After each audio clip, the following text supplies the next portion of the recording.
Yes. Our Heavenly Father, we thank you once again for your guidance and protection. Thank you for bringing us all here back again, sounding safely. May you please, Lord, be with us, and whatever that your son is about to deliver, may you please help us so that we're able to take it and help us and be with us now and forevermore. Amen. Uh, okay. So our topic for tonight is the media influence on your mental health, and our guest speaker is Dr. Kofi Bunny.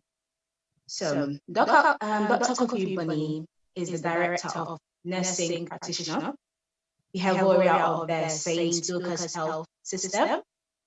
He is nurse researcher and holds a Doctor of Nursing practice degree from Yale University. He has clinical experience across three continents and holds license to practice in the United Kingdom, Canada, and the United States of America. And he is passionate about improving mental health outcomes. Thank you and good evening. All right. Thank you, Lordina. So, for those of you probably who just tuning in, Kofi, I want to call him Kofi because he's my brother. When I say he's my brother, I don't need to say anything more, right? And I just want to address him as Kofi. The last time I did address him as Kofi, my big brother in Abu Dhabi told me off. He says you have to address him like you address all your learned men who come here. Now, Kofi, I don't know. If I were to ask Kofi, I don't. Listen, I'm trying to find something to ask because Kofi, when I bring people here, I make them feel very uncomfortable in the first 3 minutes, and I'm trying to find. I remember our, growing up, we used to fight a lot, right? Be brutally honest. We used to fight a lot. Did you win or did I win? Who used to win most of the time? I think you used to trash me till until you grew up one day, right? Until one day you grew up and you decided to give me a big slap. I remember that one. And Kofi was determined in life to achieve something in life. I remember him telling one uncle that one day I'm going to become a doctor and I'm going to buy a Mercedes-Benz for you. Remember he told Dr. Lai that? Yeah. And I remember Kofi you went to Legon. You went to Accra Academy, went to Legon, came to UK, studied at Surrey University, and then you migrated to Canada. And how is the journey been for you? Because I know you ended up studying your PhD at Yale University. Just tell us, because the reason I do this is I know there is a young person listening to you who wants to be inspired because you've got a big story. Because for me, listen, I'm your brother, okay? But I was shocked that you were the person chosen to give that valedictory speech during your graduation. Tell us what the journey's been for you in 1 minute, and then we're going on to the topic here. I think my journey has been a journey of grace, and thanks for inviting me. My journey has been a journey of grace. It's been one with a lot of challenges, as you are conversant with. We grew up with not a lot. I was very naughty, and those who know, I think some have actually tuned in because they knew that Naughty Kofi, and they want to know how Naughty Kofi is doing. Naughty Kofi is transformed. He's transformed. He's doing very well. And it's a journey of grace. It's a journey of persistence. It's been a journey that a lot of people have spoken into my life. It's a journey of reflection. And I feel everything I do, I have gained in life, I owe it to people who never stopped praying for me, people who continually believed in me, even when I didn't believe in myself. And I'll keep it there. Yeah, thanks. All right, Kofi, can we now start the program? What's the topic for tonight's meeting? Yes, today I'm going to focus on media. Okay, and then Media when you finish, influence. we're just going to go into the question and answer. So please tell us about, yeah. Okay, so I'm going to, the topic is media influence on your mental health. Although the topic says media influence on your mental health, I think the right capture for this, and I'm sure the reason why a lot of people have tuned in as the promo video went, is social media influence on mental health. Not that media influence is not important, but I think I'll lean towards more socially. Yes. I'm just going to pause you a minute. Yeah. I'm just going to pause you a minute. Is Louisa in the house? Just Louisa. Yeah, I'm here. Good, Louisa, forgive me. Yeah, I was just running ahead before Kofi speaks. Louisa, if you don't mind, if you want to turn on your camera, you can. If not, but can you please give us a spoken word on what we are about, please? Yeah, I'm sorry. Okay. I'm sorry. Yeah. This poem is called Media and My Mental. I wake up with my eyes on screens. I go to bed with my eyes on screens. It seems I've become deaf to the screams of my mental. Faked lives, staged lives, they put on a show. I'm a doll in this pantomime, and we all know the story. Puppets can't grow. I want to be a real boy. I want to be a real girl, but everything I see doesn't exist in the real world. I like the lights, but I can't seem to like myself enough. I compare my existence, so my doubts come paired with anxiety. My mind is overloaded. Is this really who I am, or am I playing a role? Reading lines from a script of tweets and posts. Is this really who I am, or am I wearing a mask? It suffocates my identity, but breathes the mob mentality. Is this really who I am, or has the potter's clay been hijacked to pump plastic into what was already made perfect? It's never said, but I am told how to act. I am told how to look and dress, but more than that.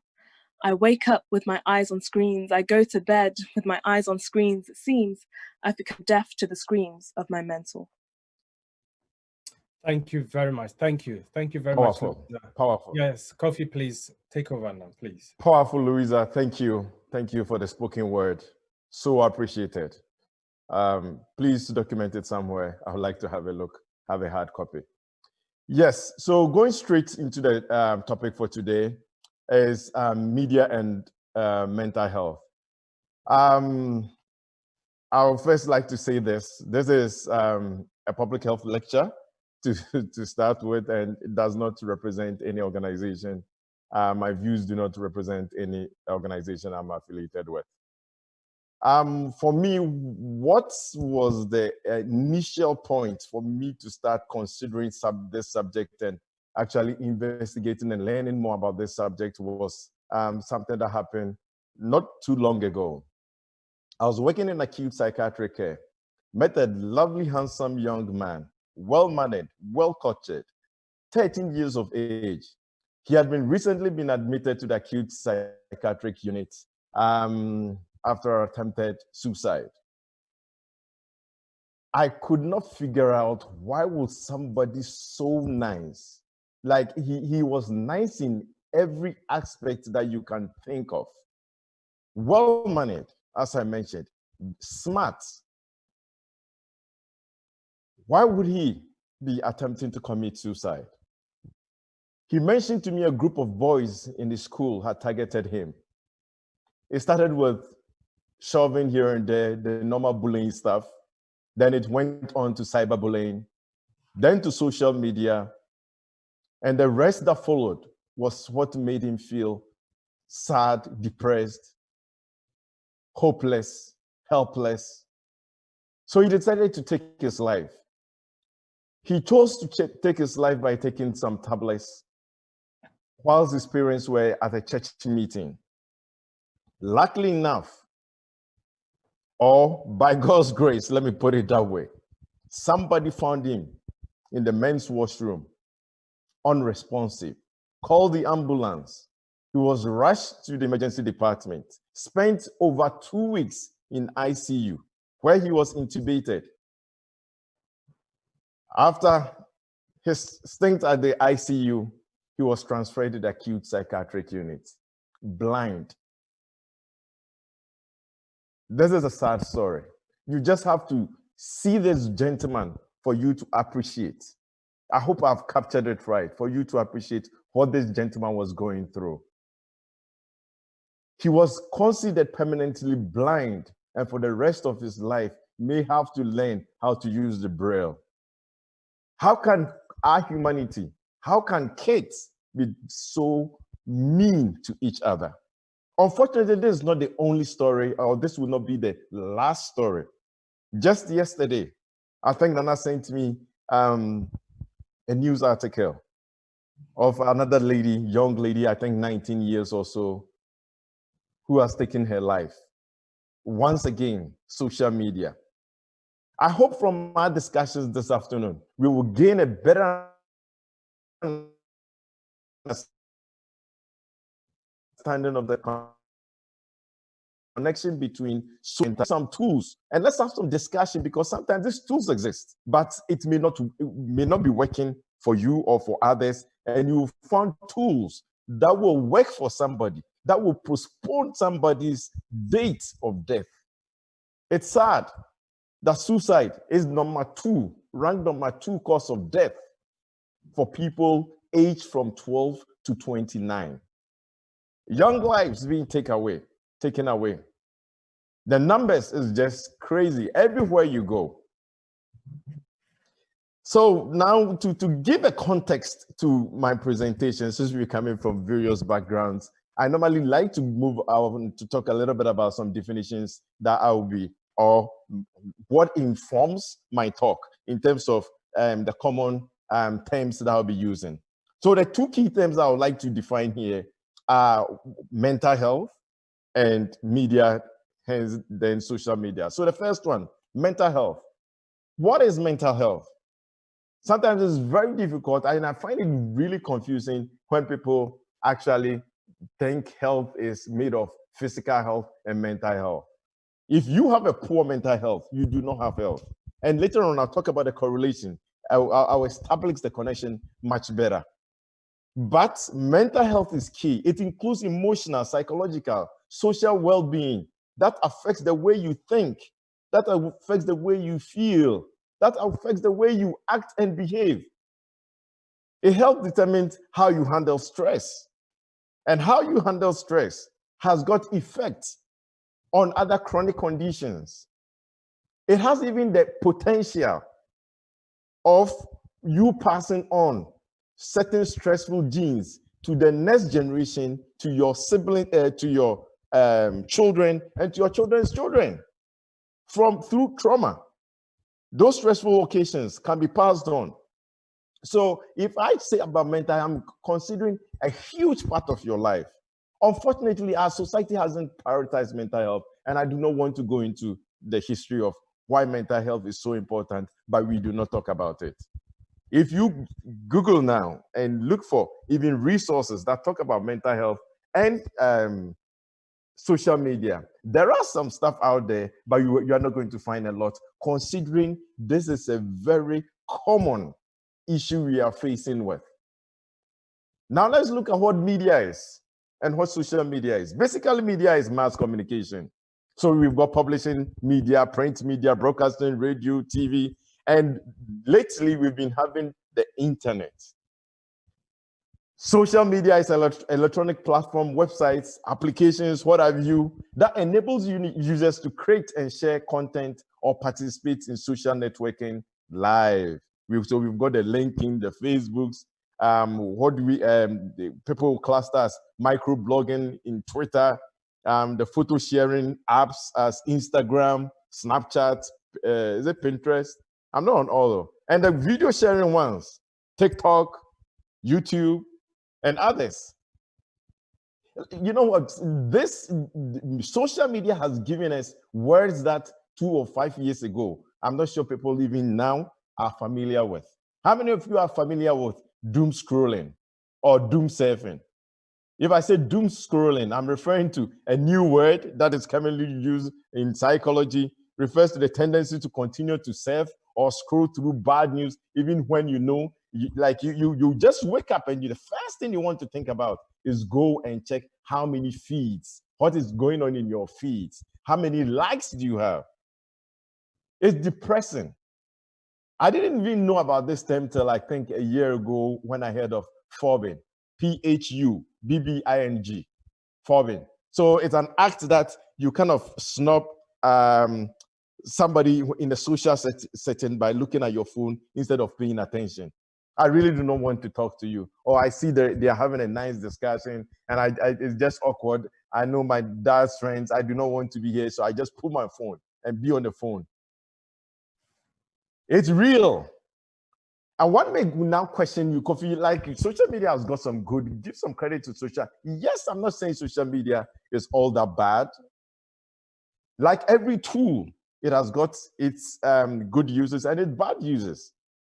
We can talk about social media being something that is immediate, is responsive. It gives, I found some useful information. Recently, I was looking at there are good videos out there. You want to fix something in your sink, just go to YouTube. Some home DIY stuff is very useful when we look at even political campaigns and political, you want to marshal some crowds with really short time. Social media has been very beneficial in that sense. But there are enormous other challenges that comes with social media. It is time consuming. And we know from research, the group that I mentioned, that spend a lot of time, young people in school who spend a lot of time on social media, end up with grades that they could do better. I'm not saying they are all poor, because I know somebody may challenge me and say, oh, but this guy got A+ or A star, but he's always on social media. Yes. So I say it is time consuming. And if he didn't actually be on social media, maybe he would have written a song or two with the A+. It is addictive. And we can talk about the addictive features later. There is a lot of mental health issues associated with social media, the gossips, the rumors. And as I started, the experience I had with this gentleman, still I do think about this experience. Why would a 13-year-old attempt to take his life? Comes from a well-to-do family. Why are we discussing this?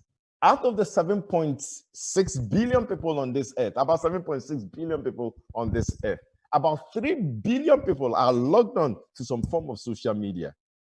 2.3 are commonly on Facebook. Facebook. A lot of people on Facebook now. Why is it so? Because we are social beings.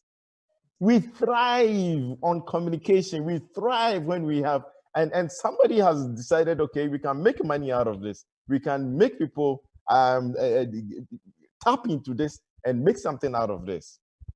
Social media use, it's, as I say, it has got its benefits, but we know it has got also some deficits. And I want to discuss that. Because if you look at the determinants of health, your society, your social norms plays a role in the determinant on not just your health, but also your mental health. We live, where we go to school, how we socialize with people. Longest study done by Harvard. I think if you check TED Talk, there is a talk by Robert Waldinger that talks about this study. For over 70 years, they studied what makes people happy or what makes people live long. They realized that it is healthy relationships that make people live long. If you look at the history of studies on blue zones, that's where people live long. You see they highlight a lot on lifestyle. What people forget that lifestyle is not just about food. Lifestyle is not just about nutritional content and the peace and harmony, but it's also on relationship. I'm talking about real relationships.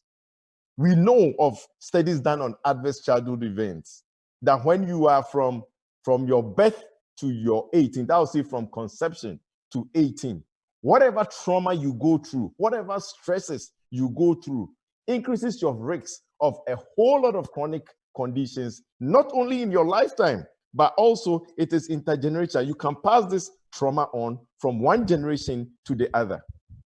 We know also that from epigenetics, your environment, if we lose somebody, if I lose a friend due to suicide now, it not just affects me, but it affects our community. So we cannot, I'm making a case that we cannot play with this subject, and it should be treated with all seriousness. Then one may ask me, why then do we not scrap Facebook and social media? And I advocate that everybody should go off social media. Actually, some people are suggesting staying off social media. That is the problem. If we all stay off social media, we will all do well. Unfortunately, we cannot stay off social media. It has come to stay. We have to embrace it and learn how to live with it. I'm making a point that we cannot do with it. Let me tell you why we cannot do with it, okay? Let me tell you.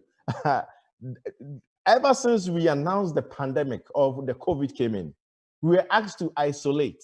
The emphasis was on social isolation. I think the emphasis should have been also just on the physical isolation. Because we are social beings and we thrive when we are connected to each other. When we do not see each other, then we'll be thinking about ways we can stay connected. Hence, social media was perfect recipe for us to get engaged and be connected to each other. Before the pandemic, we had a problem with loneliness. I think it was 2018 that UK set up a whole department called the Department of Loneliness. I don't know whether it still exists. Those in UK can speak to it. I think then their focus was more on the older generation. But if they look at it carefully, the social isolation is not older generation, but it cuts across the spectrum. There are families that their parents will text for children to come down for dinner, or you get your dinner, you go to your room, have one time eating, the other hand on social media. In the US, Obama's Surgeon General, Dr. Vivek Murthy, after he got into office, he wanted to find out in the US, what can I do differently to improve care outcomes? He went around the country, scouting, talking to people, finding out how can I make a difference to help American citizens' health? And he found out that loneliness could have been, if he attacks loneliness or if he works on loneliness, he could improve health outcomes. I know in Germany, they're setting up also a similar system to the UK, where a department that looked like Department of Loneliness. So as I say, it's so important, it's pervasive, it's all around us. Now let's look at some of the impact of social media on our mental health. The three top ones, I will say, is anxiety, depression, and stress. It depends on how you look at it. Suicide is just an outcome. I'm not saying just, suicide is an outcome. I can list a whole number of other impacts of social media on our mental health. The lack of sleep or the insomnia, the body image issues and the anxieties related to it. Talk about fear, the bullying, the substance use, the trauma, and even other health outcomes. People are getting losing employment because of what they post and what they share. People are getting criminal record for what they post or what they share, depending on the country you are based in. This key impact that I mentioned, anxiety, which is that fear, whether it's real or perceived fear, but you feel it, you are restless, you can feel it in your chest. It causes you to even not breathe, not sleep, inability to focus. We can talk about depression and its symptoms, the loneliness, the lack of self-worth, the hopelessness, that you feel so depressed that you cannot pull yourself out of bed. Let me talk about even stress. Stress is that ubiquitous thing that it's really difficult to describe and even imagine. Now, when I talk to people, people will ask me, so when you talk about stress, can you define stress and what does it feel like to be stressed? Yes, there are symptoms to define what stress feels like. Sometimes it manifests in some unexplained headaches. It manifests with inability to relax and sleep. It manifests in either excessive eating, or you don't even, anytime you eat, you're getting unexplained diarrhea. The tension you feel in your muscles around your neck. That is why sometimes when you get that massage here, you feel the tension you experience. You feel you are carrying the load of the world. You don't see any load, but you feel you are carrying something. The muscle stiffness that you experience could be stress. It manifests itself in different ways, different shapes for different people. And usually people say, but everybody is stressed. Everybody is stressed. What is different about this condition? And even situations that may stress you today may not stress you tomorrow. That is how difficult stress is to quantify and to actually study. Now let me look at some of the other 4 stresses, particularly associated with social media. I just want to focus on 4. I'm 4 stresses particularly associated with social media. The first one I'll mention is the what is the better term for it? I'll call it that the trophy wall or the trophy cupboard stressor. Social media presents itself, or you see images or pronouncements that gives people a life that you only perceive through a single lens, the beauty of their life. You only see the beautiful things that is going on in somebody's life.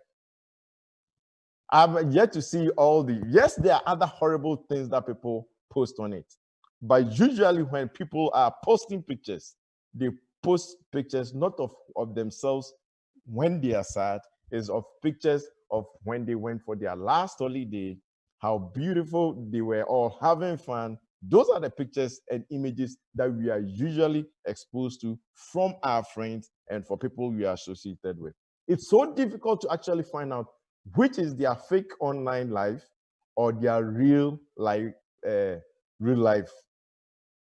There's also the stressor of feeling that if I go off social media, I'll miss something, the FOMO effect, fear of missing out. Oh, there must be some conversation that I do not want to miss out, or I don't want to be late on. Some of this information, it's yes, I want to hear it. I want to hear it now. That is our culture. If I want food, I want to now. Go to the fast food, you get whatever you need now. So we have the same attitude towards social media information. He is going to the wedding. I want to go to the, we're all at the wedding, but I just want to see the pictures that the person is posting. I do not want to see tomorrow. I do not want to see it next week. So the fear of missing one out. This is one of the key stresses. The other one is the social currency that our society is now giving social media. The number of likes you get for a picture, the number of thumbs up you get for a picture, the number of times a picture is shared. We have given social currency to social media. And it can be very depressing for people who post their pictures that after nobody is liking these pictures. It makes you question your sense of self. Is there something wrong with me? Is it because I've gained weight?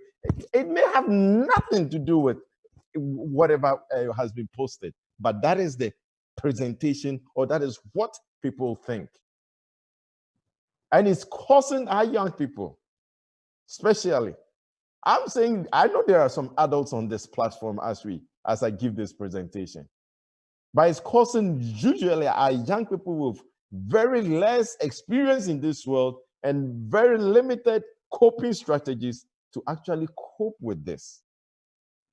The online harassment that is currently going on. You just have to be of a different political. I just have to wear a red cap and see some white writings here in the US, and people go ballistic on you. Sometimes it's just single words. And communication, we know from communication that over 70 to 90% of our communication is non-verbal. Social media is one dimension. As I talk to you now, you are looking at me. I'm sure it will be very helpful. You could have listened to just the sound bites. But looking at me now, you are getting some additional meaning and emphasis to what I'm trying to say. So could you imagine if somebody puts in just a single word? Oh, it was his wife's birthday or his fiance's birthday, and he just said, happy birthday. He didn't add any, that's so dry. He didn't add emoji, he didn't add a meme to it. Or, people read meanings that is just so irrelevant. Hence, they attack you. Hence, there is harassment. People will troll you for your political beliefs. Just watch it on everywhere. I thought LinkedIn was a professional platform. Just go and just see how people can be mean to. Every issue is even politicized, and you can be harassed just by your statement that you just made. You just made a statement. You didn't even think people will read so much meaning to it. The social validation, the stressor of the social validation that comes with our current social media. I'm sure when we get to question time, a lot of people will have a lot to say about this. We know suicide is one of the 10 main causes of death in the United States. I don't know about other European countries. For people aged from 12 to 29, suicide is the second leading cause of death. Second leading cause of death. The stress we are experiencing from the impact that we have on social media is traumatizing, increasing the rates of cancers and autoimmune disorders. There is a clear correlation between stress and cancers and social and other immune conditions, inflammatory conditions. I wish I could even explain the neurobiology and the impact of it. You know, social media is so addictive. You see, the way alcoholics and people who are addicted to substances will feel the dopamine rush from the limbic system when they see the substance or they use the substance, or that is the feeling that social media has created with our population. I wish I could also explain the overactivation of our hypothalamic pituitary adrenal axis, our stress response mechanism. As I've mentioned, social media causes stress. What does this stress do? Your body has a mechanism that produces cortisol and adrenaline. And you start breathing and your heart starts palpitating. Sometimes you feel somebody is stepping on your neck. All the blood rushes to the vital organs. Could you imagine putting yourself or activating what the body uses to adapt to any time you have stress, anytime a snake wants to bite you, anytime or you see something horrible, how the body reacts. That is activation of the hypothalamic pituitary adrenal axis. Anytime you put that yourself into that stress, you have activated that. So you can imagine night and day. Do you know we spend about 2 to 5 hours on social media a day? That's what research shows. Minimum 2 to 5 hours of social media a day. So you could imagine throughout that period, constantly activating and deactivating our stress response system. Very soon, it becomes more adaptive. Now, let me go. I'm going to summarize. I'm wrapping up now. Now, let's talk about quickly some of the. I think I've been going for 30 minutes now. Sorry, Nana, you should have mentioned it to me. So let's talk about some of the ways we can mitigate it. Then we'll go to the questions quickly. Let's recognize the problem and deal with it. Okay. Forget about the stigma. Stigma and biases will not help us go anywhere. Let's seek help early. There are experts that can help you deal with this addiction, deal with these stresses. Let's review and audit our social media. This is a personal thing. See what is working for me, what is triggering me to have this stress response. Let's create a better online experience. Let's model good behavior. Let's keep mental hygiene. And for some populations, we have to put physical and emotional boundaries. If you know this friend is not being helpful, he's not Please disengage. Then we have to go off the social media at times. These are the few strategies. I have other strategies. I'll talk about it when we get to the question time. So Nana, let's open it up for some questions. Yeah, man. Thank you, Doc. I'm just going to invite Charity is here. Samuel is Samuel here. Dr. Greg Davis, are you here? We're going to join the questions time. Guys, have you got your questions? Begin to throw in your questions now. Begin to throw in your questions now. Charity, are you here? Yeah. Zanabel here? All right, start the questions. Please go on. Okay. So, Dr. Bonnie or Gregory, thank you, Dr. Bonnie, by the way, for the really, really good message. I just wanted to ask you, recently, just going to give you a bit of context. Recently, there was she's about 23, 24. She's a young adult, a girl, and a lot of girls, young girls, look up to her because of social media. She's done her body, and a lot of young girls, because she did her body, wanted to do their bodies as well. But then recently, she posted how the effects of getting her body done, the physical effects of it, you know how mental health can also lead to physical health problems. So I just wanted to ask, how do you stop, or how can young girls stop themselves getting influenced by these influencers on social media? Because a lot of them end up getting their bodies done, and then, like that girl, end up getting into big trouble because of it.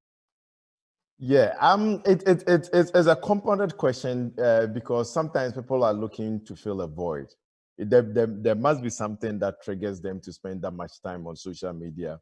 There must be some emotional barrier issues that is not erected well, that will make somebody feel that they do not have the bodies that they think they should have. And there is the level of also fakeness that people, or not just fakeness, but also one-sided. They say the dangers of a single story. You hear one story, you just see one thing, she may be, I don't know how influencers became role models for our community or for our system.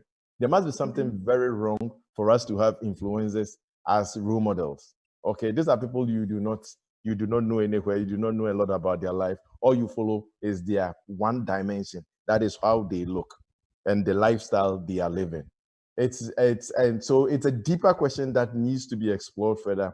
We have to ask ourselves, what makes us who we are? There must be something that makes us who we are. There must be some void in our life that we are hoping to fill with looking at these role models in life. So all these questions should be explored, and it's individual for everybody. It's individual for everybody. I will encourage our young women, I will encourage our fathers, I will encourage brothers and sisters to help direct people to right source of role models. Yeah. It calls on every one of us to play a part in this. This is not just what I have experienced. Every member of this community has a role to play. Mentor somebody. Look for somebody and show them, direct somebody. These are very difficult times. These are very challenging times. I spent some time calling people, not just because I see them on their phone. Give some encourage somebody. Our young girls are looking for role models. Our young girls are looking for people that will direct them. So if we make ourselves available, I think we can prevent our young people from looking at online sources and influencers as their role models, because I can tell you, if you look at the lifestyle of most influencers, they are not doing well.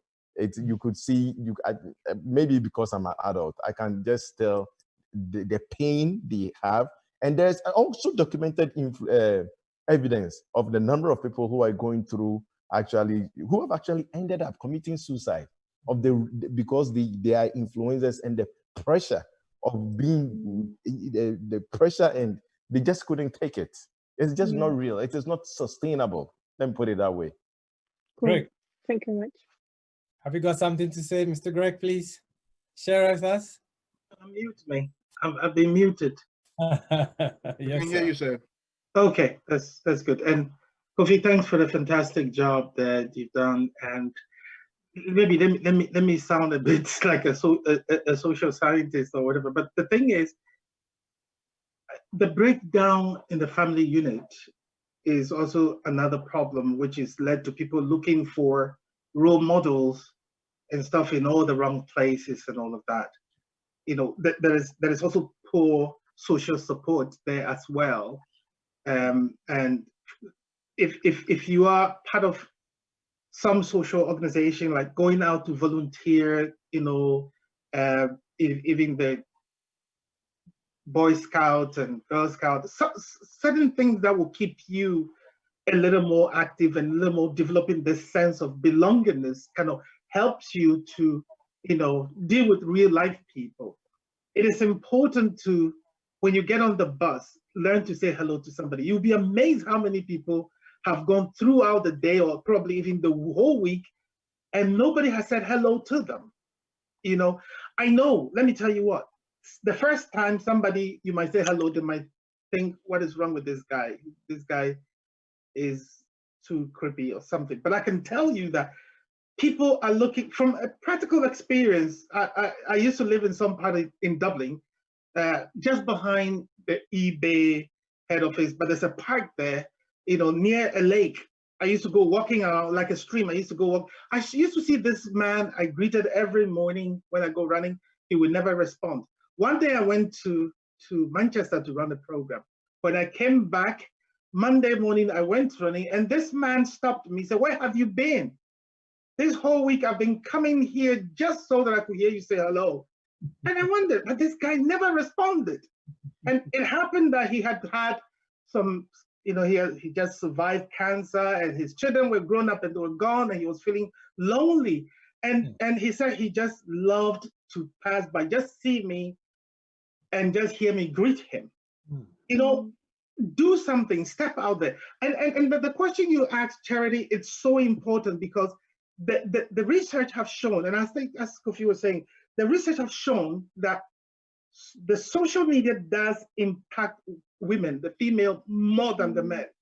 In fact, a recent study showed that 9 out of 10 people indicated that they didn't just, ladies said they didn't like the way they looked. I mean, generally women are very aware of their look, they're aware of their figure, they are aware of all of these.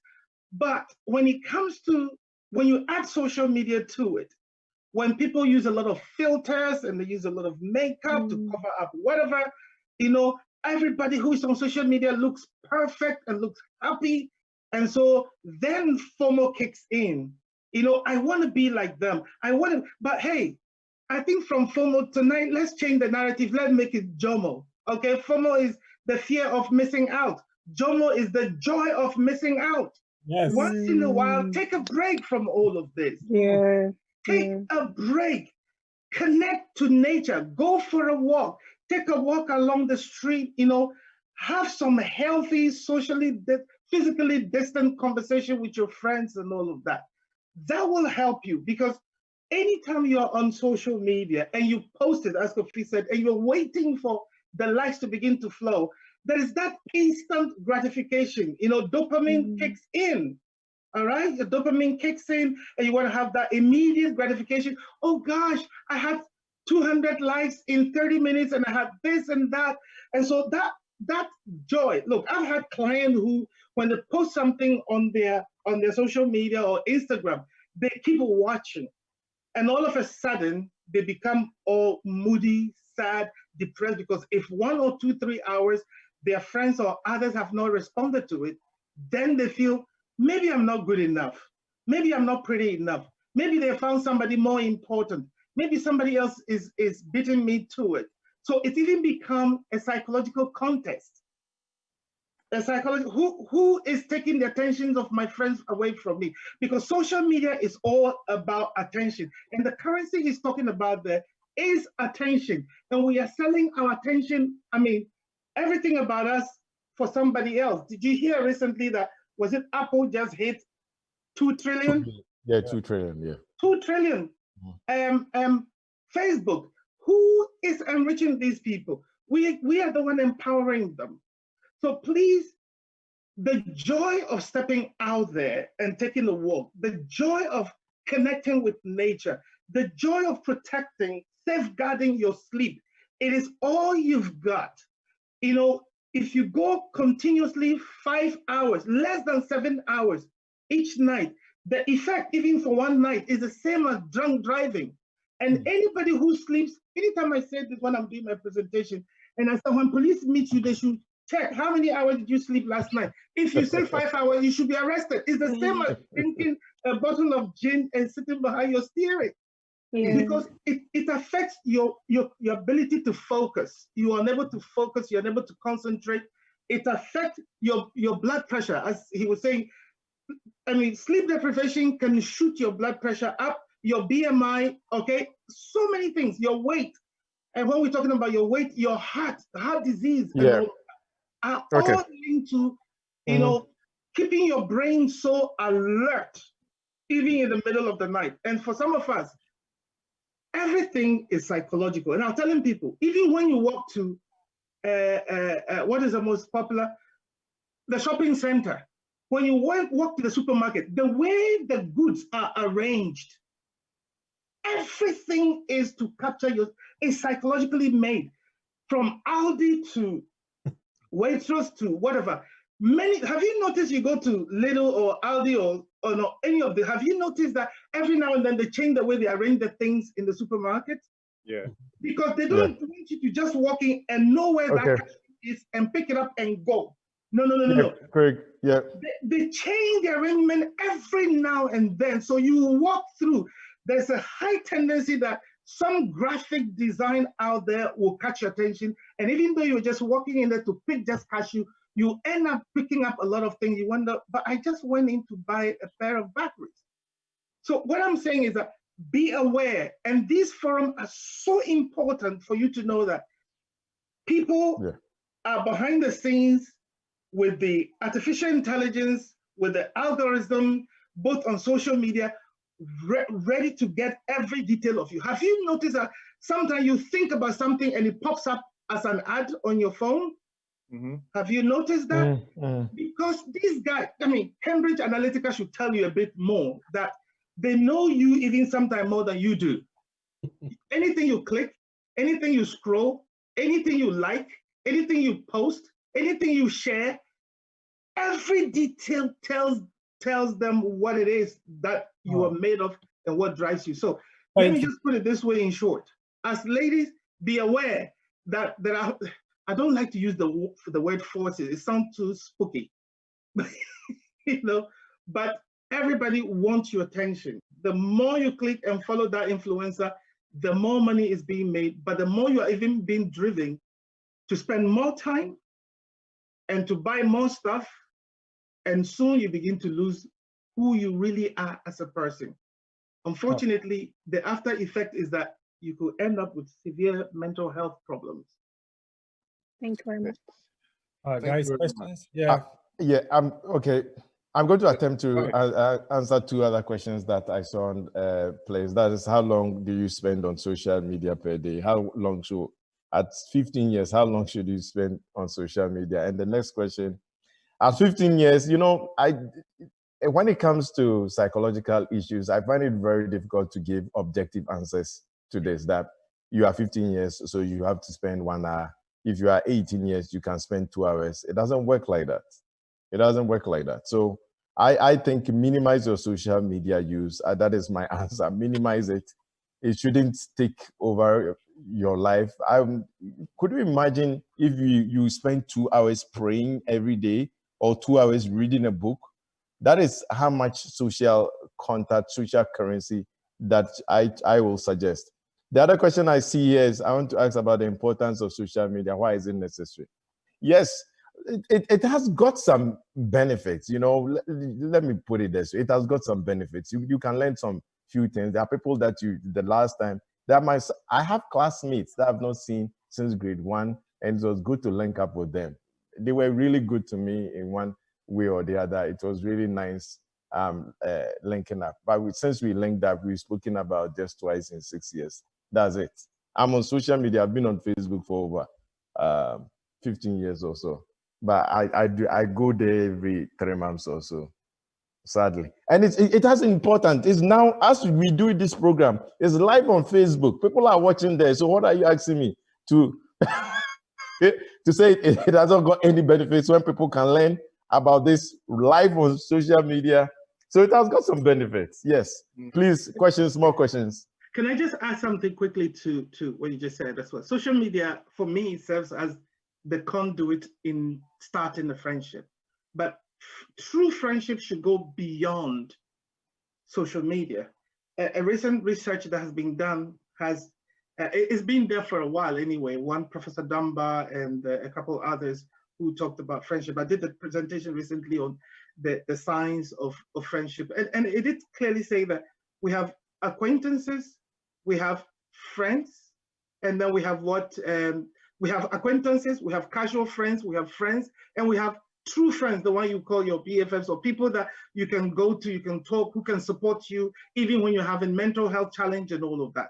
Social media is very important for us to connect with people, also to disseminate and even learn. We educate ourselves. But true friendship is not, it's not sustainable on social media. Let me tell you why. The research indicated that it takes about 50 hours of engagement, of communication, even face-to-face and verbal communication, to move somebody from being an acquaintance to a friend, a casual friend. It takes about 90 hours of serious engagement, meeting somebody, going for lunch, having a walk, chatting, even giggling and laughing over stuff, of a healthy one, to move somebody from an ordinary friend to a casual friend to a friend. But it takes 200 hours. Now, 200 hours of effective use of that time to call somebody a good friend. 200 hours. This is what the research indicated. So imagine starting a friendship and calling. Facebook says friends. Some of us have about 5,000 or more. But the research also showed that we can have up to 15 people that we can actually call as best friends. As best friends. And the brain can only contain 150 people that you can say friends, general friends.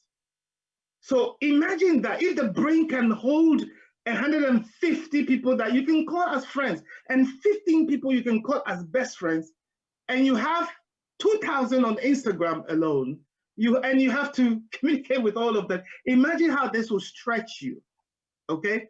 So I believe that social media is great to connect with people, but to really develop a very healthy relationship, which will result in a healthier mental health and well-being, it ought to go beyond that.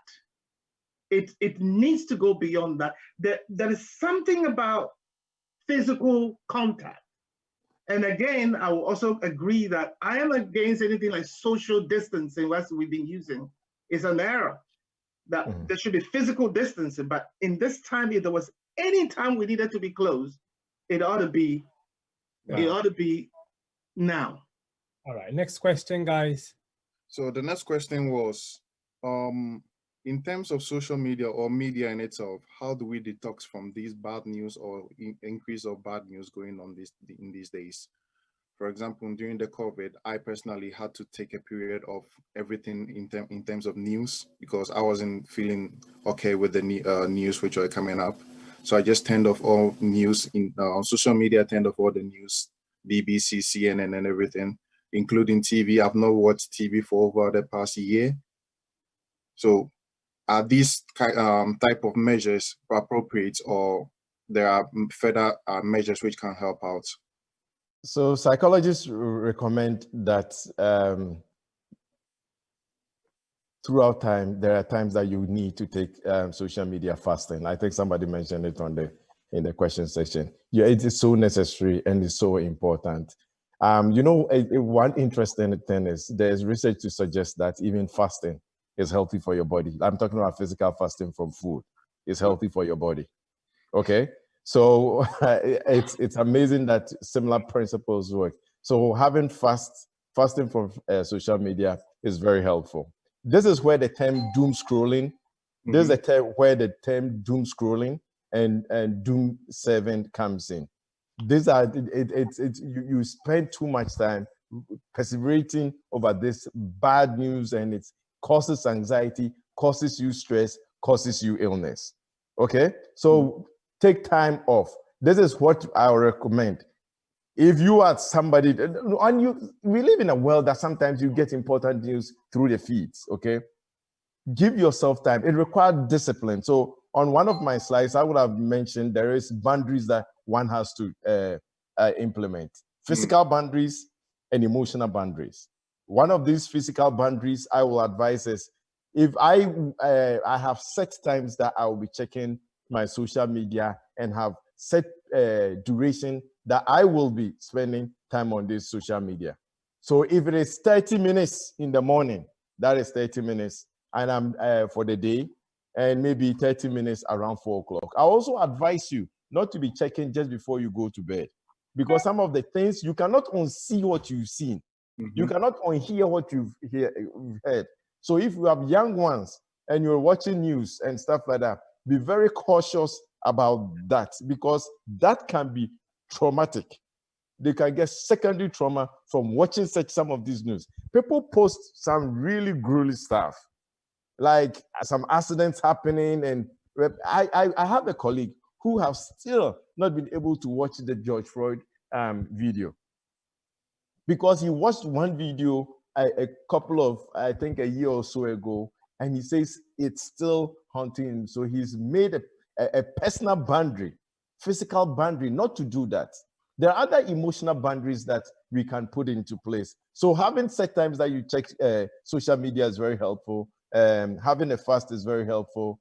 Making sure you don't do it close to night is very helpful. Set such parameters also for the kids, especially those under 18 years. They cannot unsee what they've seen. Part of social media are videos on YouTube. Now you'll be watching video on YouTube, even kids program, and some pornography stuff or inappropriate material pops up. Okay, these are all important. So if I talk about physical boundaries, one of those physical boundaries also be are softwares that actually prevents certain pop-ups from coming to your feeds and from pop-ups coming to your videos. Especially for those under age, it is so important that we put those boundaries down. The other thing that, yes. Sorry, go on, Coffee, go on. Yeah, so those are the kind of things that you can be doing to actually help mitigate. And the emotional boundaries are a lot. Like, there are people that post things that you do not want to see and you do not want to hear. The good thing is you can just cut them off. What's the right term do they use? You unbefriend them or unfriend them. Whatever it is. Yes, whatever it is that will not let you get those messages. There are people on certain WhatsApp groups that everything they post is not good to edify. Yeah, whatever they post does not edify. It doesn't make you grow. So please, these are people that if you are a member of the group, you can.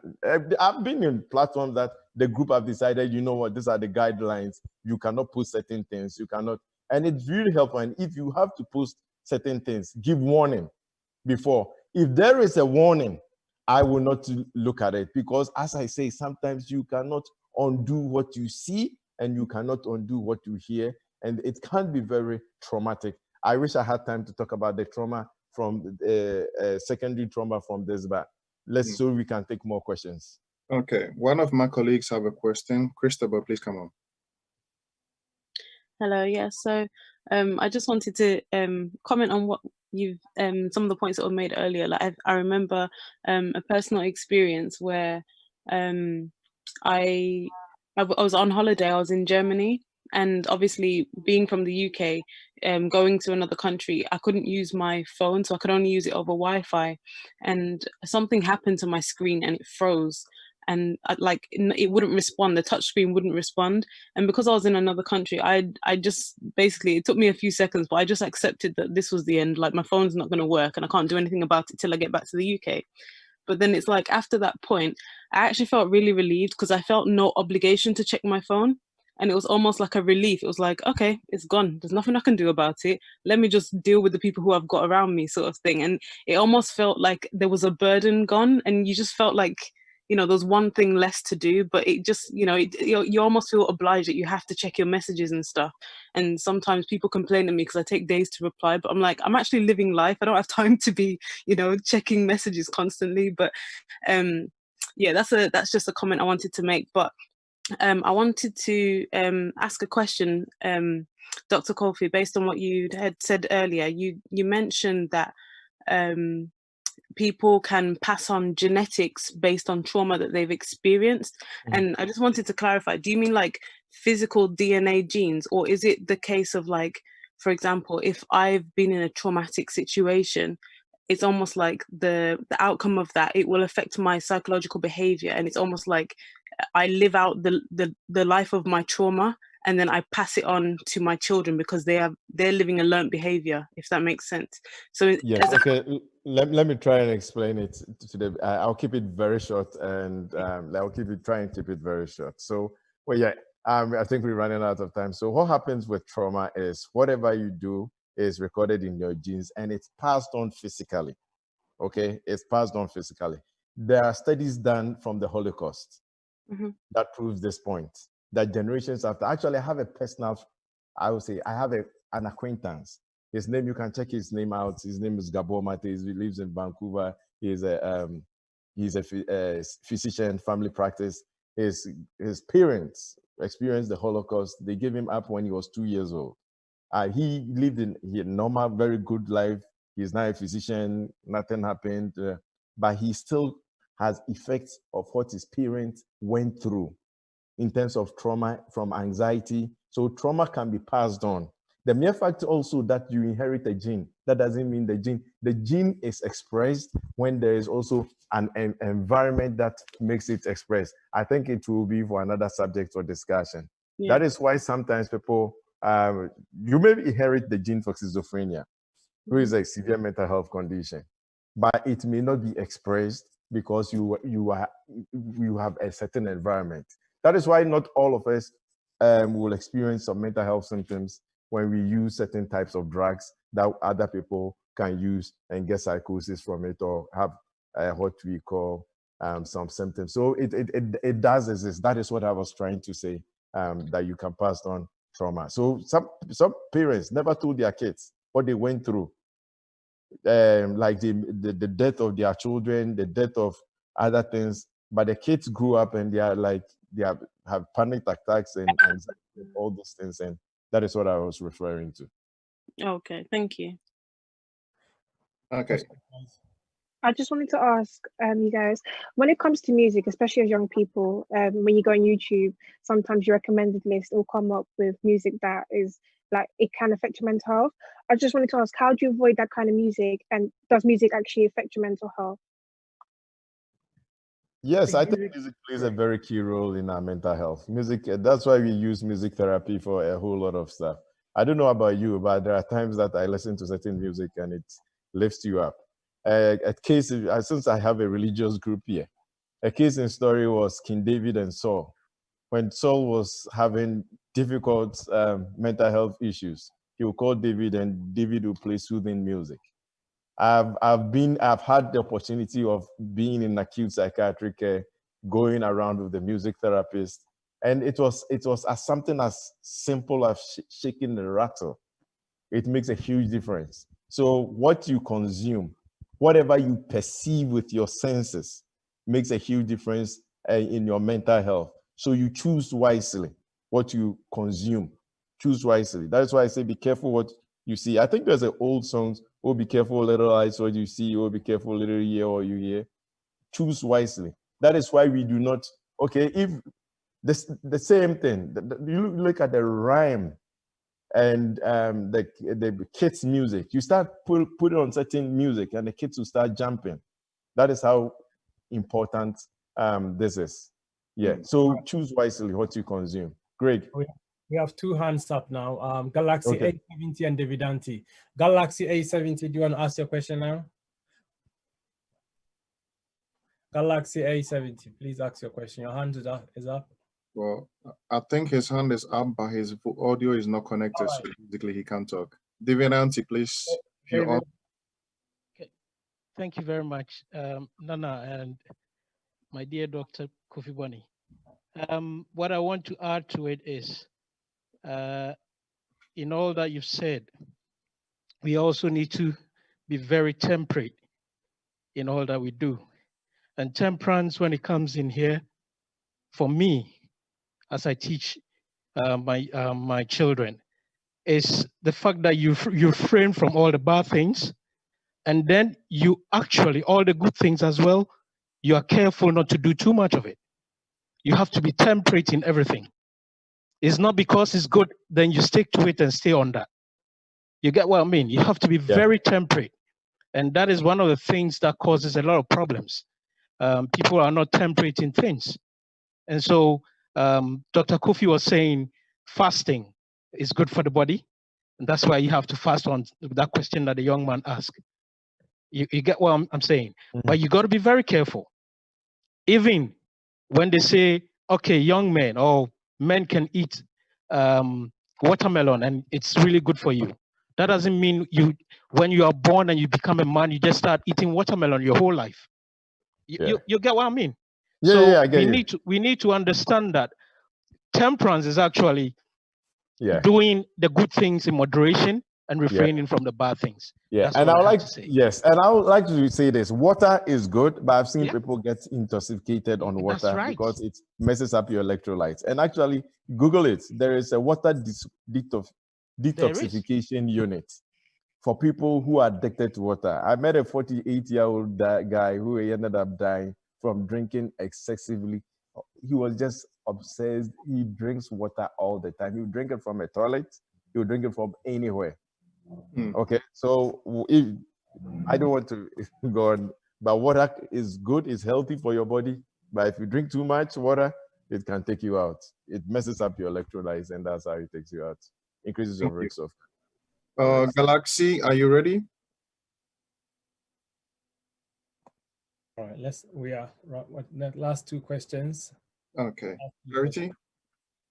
Okay, so I wanted to ask, for example, if you do recognize that social media, I'm staying too long on social media, what steps can you take? Do you have to go and speak to someone as in like GP, or do you speak to family members? What do I do if I know that I'm spending way too long on social media?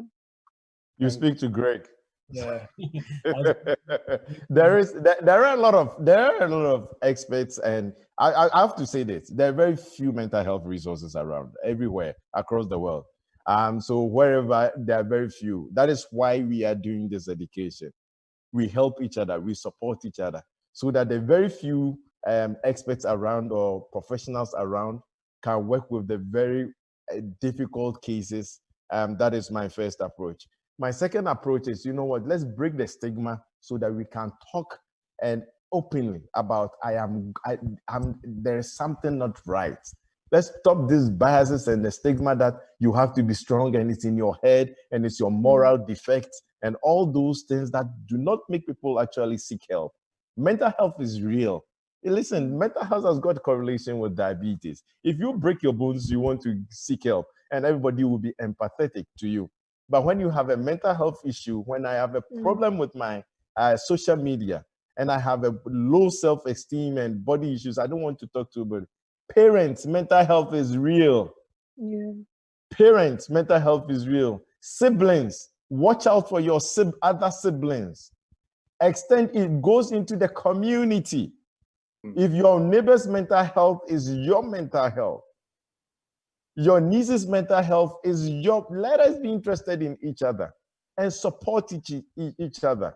That's the least we can do. The least even we can do is pray for them, encourage somebody. Let the words that come out of our mouth, let our being with others edify people. Let somebody grow from just meeting you with a smile on your face. So these are things that we can do. You can, of course, go to your GP. Not all GPs are well resourced, but it is a try. If they cannot help you, they will direct you to where to go. So, and I think there are programs in the church that is currently going, programs in the community that is going. There are some private counselors that I know that I don't mind sending referrals to. I'm not here to promote anybody, but there are people around in our church, in our communities that are ready to help. But most importantly, let us be the light, because somebody, you may know somebody who needs help. You can help direct that person to, and also whilst you do this, break the stigma, use appropriate language that will make somebody want to seek help and get help. Okay, there is this question.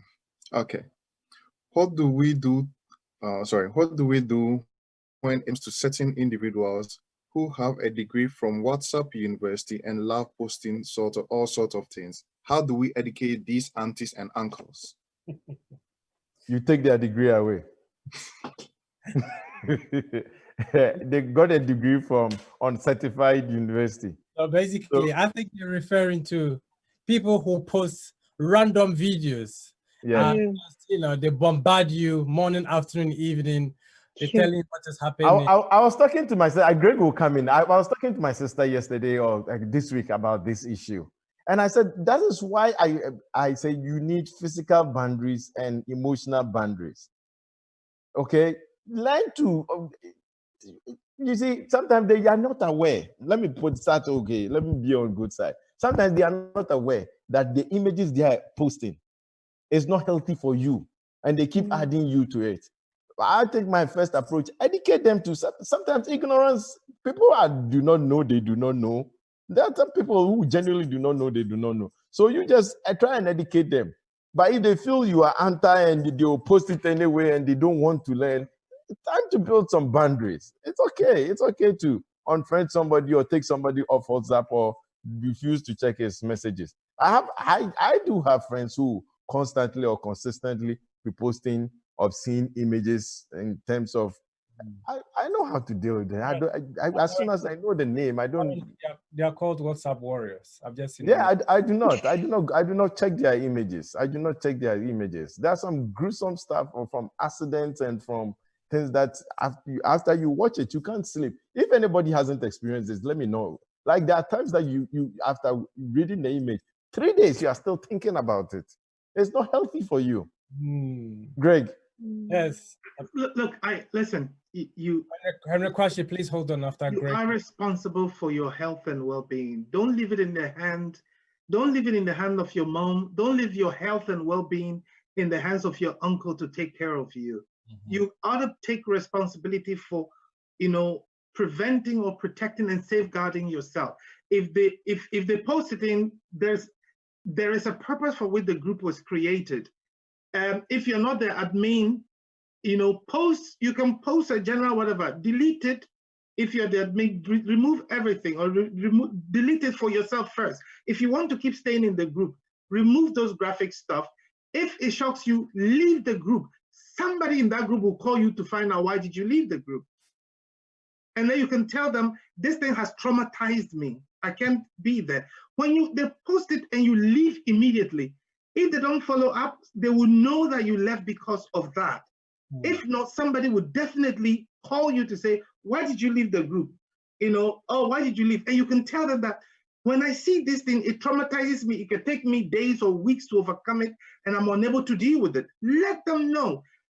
Go a step further and talk to the admin of the group to remind the members of the group of the purpose and the aim of opening that group. It is very, very, very important. The other thing too is, the other thing I want to add before maybe Kofi adds something to it is this. Listen, if you do not care for your health and well-being, nobody else will care for you as much as you will. So please take this for yourself. Leave and somebody will follow you. If it's a family group, speak to your dad or whoever it is face to face. Take the courage, not in the group. Dad, I need to leave this group because what was posted has traumatized me. That is also important. And let me add this as well. In terms of how long you are staying on this and what you need to do. From tonight, remind yourself, you need to write it down. There's something about writing things down. Some of the important points that have been written down, write them down and then take a decision that if I'm spending 3 hours on WhatsApp a day or Facebook a day, how do I reduce it? Maybe you may not be able to go cold turkey because you will come bounce back. You know, you will bounce back. You will bounce back. So please go slowly. Give yourself, measure how many hours. These days, there are softwares and technology analytics that tells you how long you've been on YouTube, how long you've been on whatever. It tells you at the end of the day or at the end of the week. It gives you you'll be shocked how many hours you've been on these things, and then decide that, okay, for this week, I'm reducing the 10 hours to maybe 5 hours, and this is what I'm going to do. Joe, let me add this, it's very important. Put an alert on your phone or something that maybe at certain times of the day. You need to be very intentional about it. Get an accountability partner who will remind you that, one, this is the decision that I've made. I said, every day I'm going to spend 2 hours on the phone. I'm going to put an alert to remind me when my 2 hours is up. And when it is up, I want to discipline myself to turn off your notifications. They're very important. Turn them off, because LinkedIn will pop up, Facebook will pop up, this will pop up. Turn them off, and then tell somebody, this is what I want to do from henceforth. I need your help to hold me accountable. I need your support to go through this. It will take about 3 months for you to fully develop the skill of, that freedom of not getting back to it.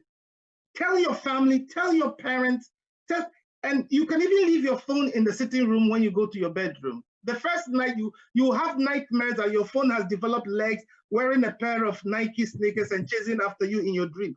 But you will overcome it, okay? Yeah, and this is for parents. This is for parents. If your kids own electronic gadgets, please have a central place they put it, preferably in your bedroom. It should be turned off, and give them curfew. After from 6 o'clock, nobody uses their computer for anything.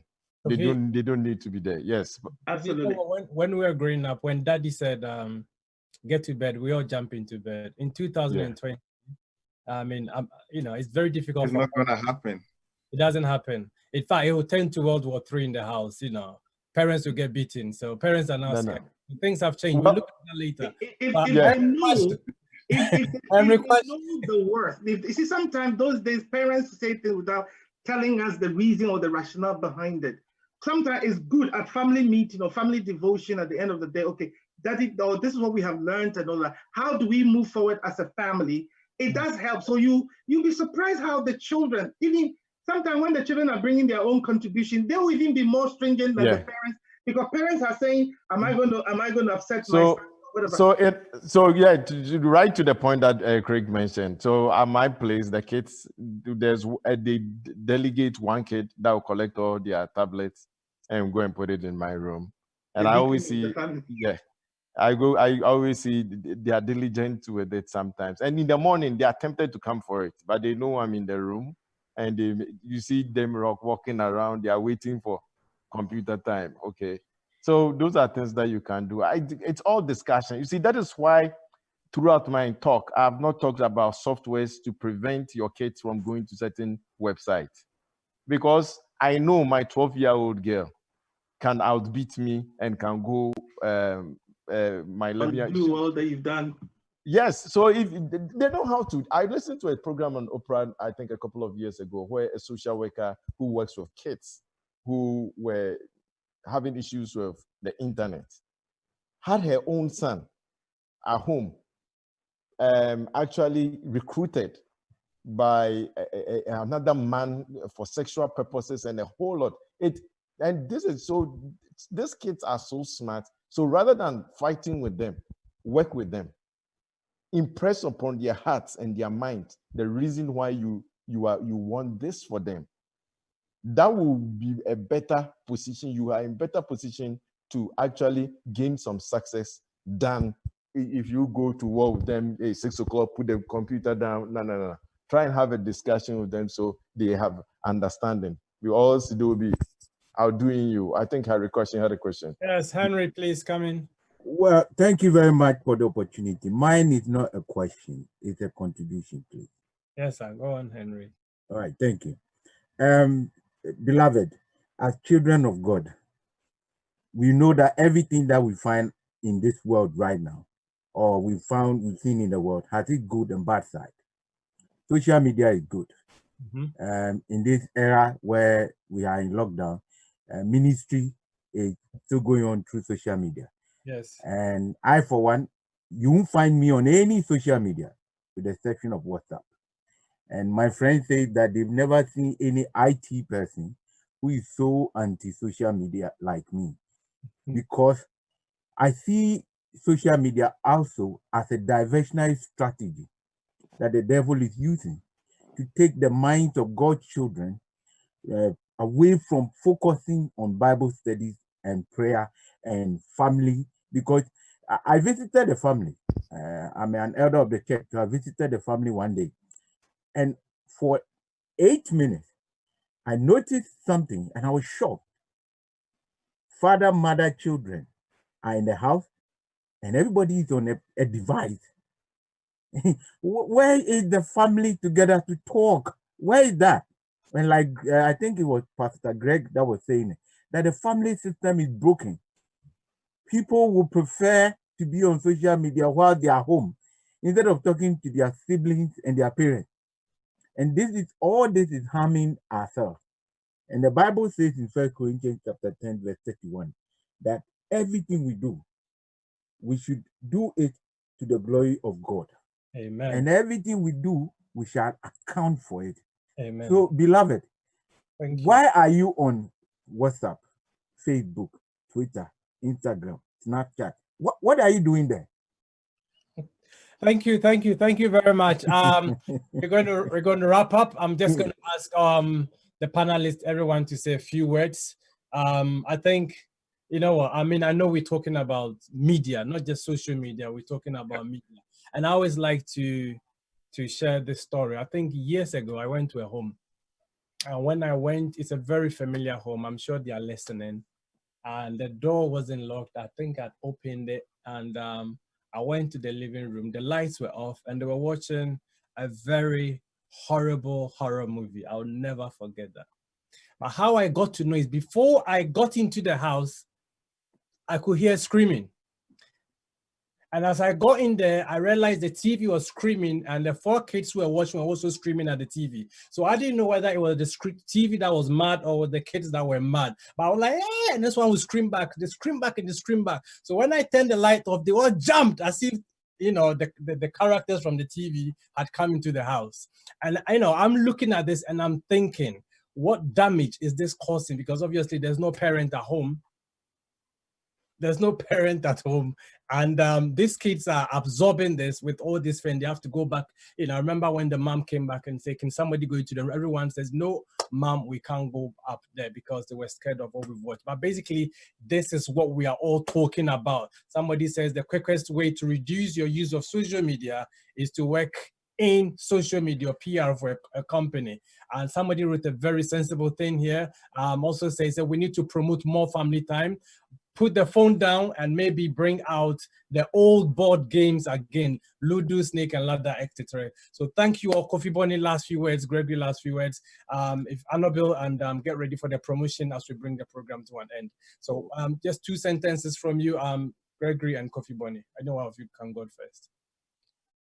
I think mental health is real. Social media has its good side, but it's got lots of issues that can actually not help you get a good mental health.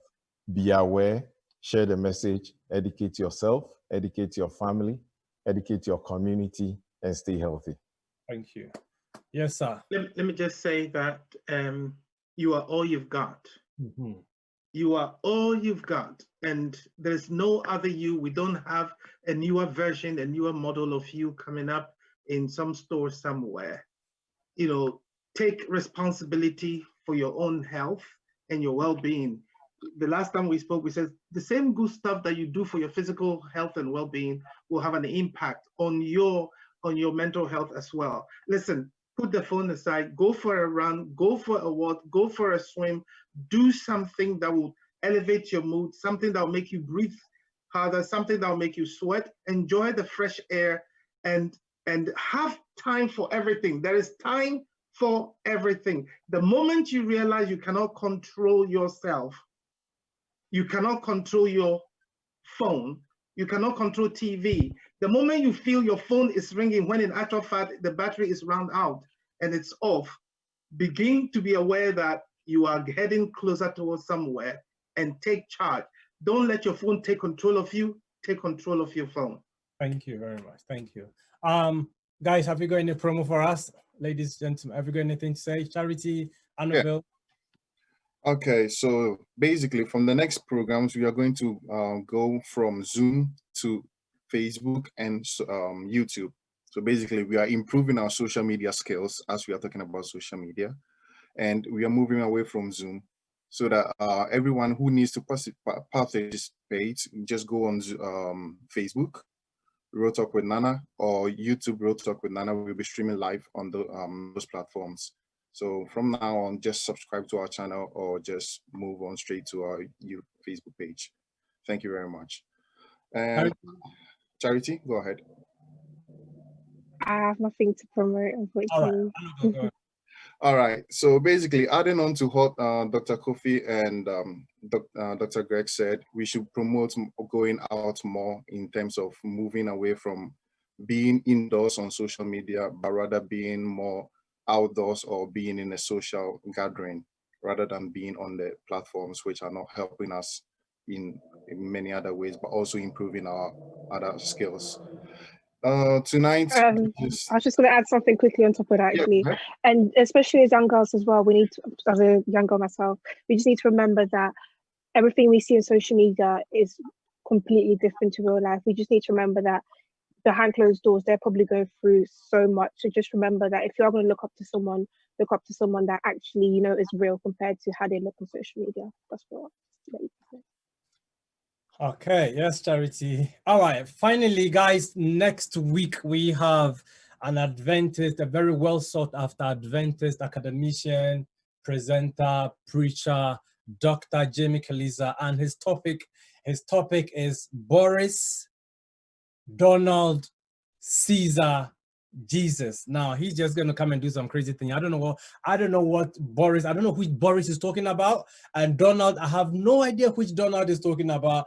At least I know Caesar and I know Jesus, but I don't know what this guy is going to talk about. So next week is going to be on Facebook and YouTube, and it's Real Talk with Nana, Dr. Jamie Kaliza. And please, we are inviting you. And the week after, we have Dr. Carlton Bird, and he's just coming up with his own thing.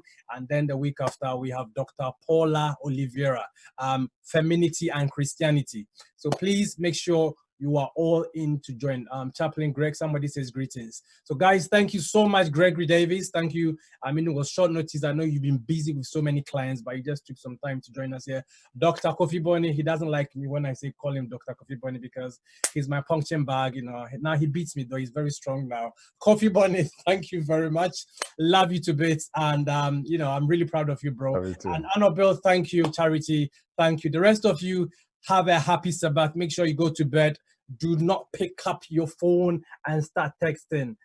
Please put your phone down and please go to bed. And hopefully tomorrow morning you can wake up with, you know, energized to join Sabbath school and then get to worship, you know, in one of those Zoom churches. It's still social media, by the way.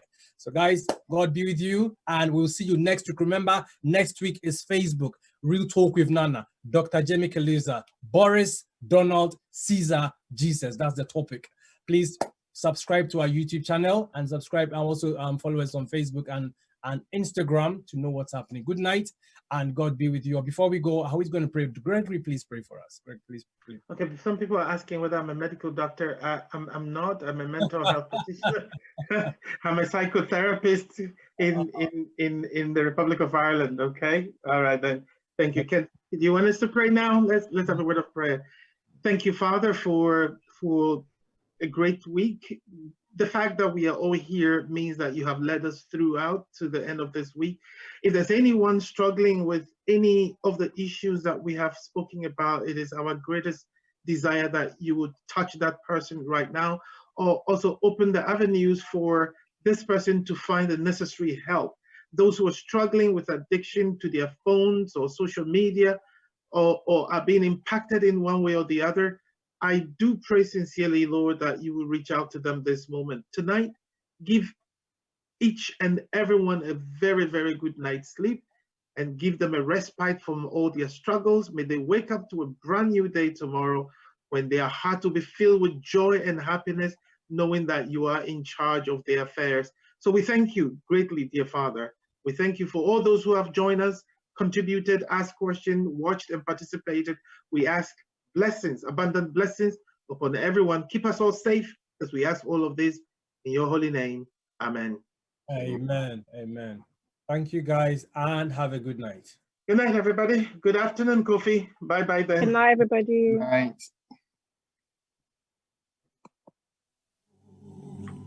The laws of the Lord are perfect, reviving the soul, reviving the soul, reviving the soul.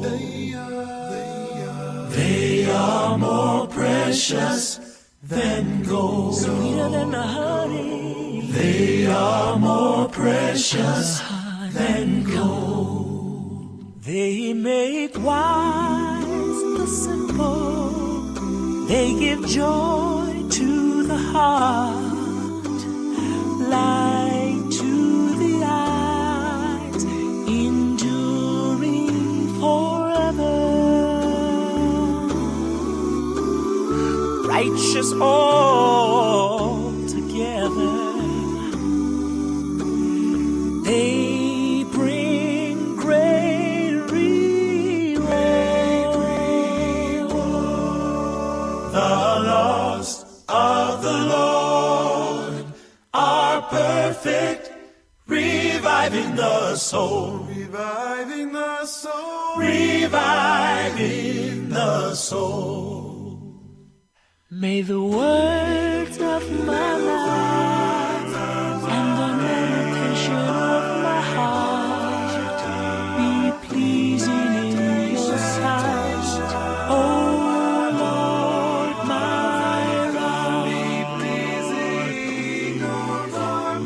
rock and my redeemer.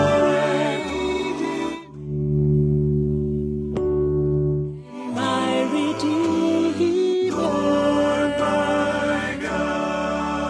The laws of the Lord are perfect, reviving the soul, reviving the soul, reviving the soul. They are more precious than gold, sweeter than the honey. They are more precious than gold. They are more precious than gold.